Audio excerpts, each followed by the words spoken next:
Hey guys, and welcome back to Mad About Skin. In today's video, we are talking these products, copper peptides. Now, copper peptides can be some of the most expensive ingredients found in skincare, and they can also be a little bit tricky to layer alongside some other actives, meaning a lot of people question whether they're worth the time, the effort, and the money of layering in your own skincare routine. Well, I've been using copper peptides for the past 2 years, and I want to share my own experiences. I'll be talking about some of the best copper peptide products on the market, and what they can and can't deliver in terms of your own skin. So sit back, relax, and let's talk all things copper peptides. Now, before we get into this video, I would love to know what your own experiences have been with copper peptides. Have you got any holy grail products you want to share, or have you just been disappointed with all the ones that you've tried? Sound off in the comment section below and let's get that conversation going. Just promise me that whilst you're down there, whatever your views, thoughts and opinions are on copper peptides, you'll gently caress that like button to support me and the channel. I even dressed for the occasion, finding the shirt I had with the closest colour to traditional copper peptides, and if that isn't worthy of a like, I don't know what is. Honestly, for all the love and support that you guys give me, I want to say from the bottom of my heart, thank you so much. But with all that being said, shall we just cut the waffle and delve straight on in? And I guess the best place to start is, what are copper peptides? Well, they're a type of peptide which are long-chain amino acids that are found naturally occurring in our skin. As with a lot of things, as we age, the amount of peptides and copper peptides present does diminish, meaning it can be a great way to increase that by applying a topical serum. Copper peptides have some proven benefits. They also have some supposed benefits based on people's anecdotal experience. Let's start with the proven benefits first. Well, they're a fantastic antioxidant. Antioxidants are amazing because they protect our skin from free radicals. Free radicals such as pollution, particulate matter, certain wavelengths of light hit our skin and cause oxidative stress. The more stressed out our skin is, the less healthy it is. It can lead to things such as hyperpigmentation, breakouts, and a degradation in collagen and an increase in fine lines and wrinkles. So having a powerful antioxidant in your skincare routine, I think is like a non-negotiable for me at least. Also, copper peptides are fantastic with wound healing. They've been studied for decades and shown to speed up the heal time of the skin. This is amazing if, like me, you suffer from breakouts. It'll just minimize the heal time of any zit or any blemish that you have and really just speed things up, which honestly is a fantastic benefit. Beyond just that, there are some other supposed benefits which people believe to be the case, but I think the jury's out there in terms of the amount of scientific data there to back it up. The number one claim is that it boosts collagen and elastin in the skin. Now, copper peptides do form some of the building blocks for collagen production, which is why a lot of people think the more that you have in the skin, the more likely it is our skin is going to be able to produce the collagen and elastin, which keeps our skin firm and taut. Some scientific studies have also shown that copper peptides are fantastic at taking away damaged and degraded collagen. This is fantastic because we want our collagen to be in tip-top condition. So by removing the damage, it then allows the body to replace it with healthier, fully functioning collagen, which again just retains that firmness and elasticity to the skin. Copper peptides will also hydrate the skin alongside their other peptide cousins. I think this is a fantastic additional benefit that just about all skin types can have.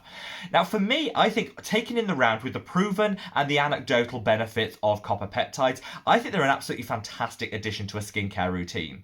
They come with a slightly higher price point, so I would say reach for standard peptides if what you're trying to achieve is just a little bit more plumpness and bounce to the skin, a little more hydration. If you're specifically targeting anti-aging results from your routine, then I would definitely graduate up to copper peptides. I think they're worth paying a slightly higher price point to get some additional benefits. Now let's come on to my own experience with copper peptides. I tend to use this product, which is the NIOD Copper Amino Isolate Serum, used interchangeably with the Hylamide SubQ Skin, which has a slightly lower price point. I find this combination delivers me all the fantastic anti-aging benefits, but keeps the overall cost of my copper peptides down. I've seen some fantastic results over the past 2 years of using them. I definitely feel that my skin is more firm, has a little bit more snapback than it used to do. Now, as I've moved into my mid-30s, I'm definitely focusing down on the anti-aging components of my skincare routine in a way that maybe I didn't in my 20s. I noticed that I was starting to see some sagging, particularly around the jawline, that loss of firmness and elasticity. And that's when I first reached for copper peptides. Used consistently alongside some of my other fantastic anti-aging ingredients, I've definitely seen a benefit.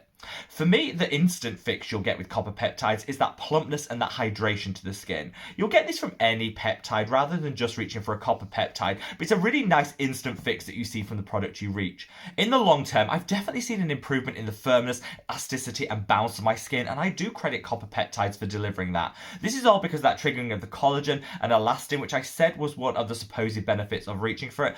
I can say through personal experience, I'm a total convert to copper peptides with the ultimate ultimate fangirl. I think they've delivered some fantastic benefits, and I don't mind paying a little bit extra to get a little extra when it comes to my anti-aging copper peptides. A lot of people worry that copper peptides are quite difficult to layer into a skincare routine, and that's because there's quite a lot of misinformation out there. So let's talk about that now. So first and foremost, there are a couple of things you shouldn't really use in direct contact with copper peptides. First and foremost is low pH products. Now, again, this is something which a lot of people talk about, but the scientific data doesn't necessarily show that low pH products such as exfoliating acids and vitamin C's denature copper peptides. There were some studies done quite a while ago that said when you subject peptides to a low pH environment, a lot of pressure and a lot of heat, it can denature them, rendering them less effective. However, when we're talking about applying these things on our skin, yes, you might have the low pH if you use your copper peptide right after an exfoliating acid, but you don't have the intense heat or the amount of pressure that was applied in these scientific studies, which again means I'm a little bit skeptical as to how denaturing a low pH environment really is for your copper peptides. Just to be on the safe side, I always like to buffer between my low pH ingredients and the rest of my skincare routine. How I do this is I'll take my vitamin C's, my pure form ascorbic and L-ascorbic acid, and my exfoliating acids and use them first off in my routine straight after cleansing. I'll then apply a pH balancing serum, my favourite being the Geek and Gorgeous Stressless Serum, which I'll leave a link to in the description box below, and then I'll apply the rest of my products after. That buffering serum just returns the skin's pH to its natural state of 5.5, slightly acidic but not too acidic to denature your copper peptides. That means you can apply them in the same routine and take some of the mystery and the complexity out of it. There are a lot of people out there that say you shouldn't use copper peptides alongside powerful antioxidants. I think this is a myth that actually came out from Decium, which is the brand that owns NIOD and The Ordinary. I always say follow the advice of the manufacturers as a general rule, but I looked into this and really did some digging as to what studies were out there to say that there's a conflict between copper peptides and antioxidants, and honestly, there's nothing to substantiate this. So for me, I don't worry about it. I use my Q10, which is found in my own Mad About Skin Super Serum, alongside my copper peptides with no issue at all, and I think that whilst there might be the odd antioxidant out there that doesn't conflict, the vast majority available to us will work beautifully well alongside your copper peptide. Finally, let's talk retinoids and copper peptides. Now, there are people out there that say you shouldn't use these in the same skincare routine because the retinoid could denature the copper peptide, render it less effective, and could also increase the amount of sensitivity in the skin. Whilst there were some studies done some while ago looking at retin A, tretinoin alongside copper peptides and saying actually the two don't work that well together, this same thing doesn't apply to over-the-counter retinoids that we'll see, retinols that we'll buy at our favourite drugstore or online. So I would say if you want to, again, use it with a bit of caution, use your copper peptide in the morning and then your retinol in the evening skincare routine. That's something that I do just to, simplify everything down. I don't think there's any concrete evidence that you shouldn't use these two together, with the exception of tretinoin, but actually I always like to render on the safe side, and so just use your copper peptide in the morning, your retinoid in the evening, and that way you've got perfect synergy at both ends of your skincare routine. Now, in terms of my favourite copper peptide products, I've got a couple that I want to call out.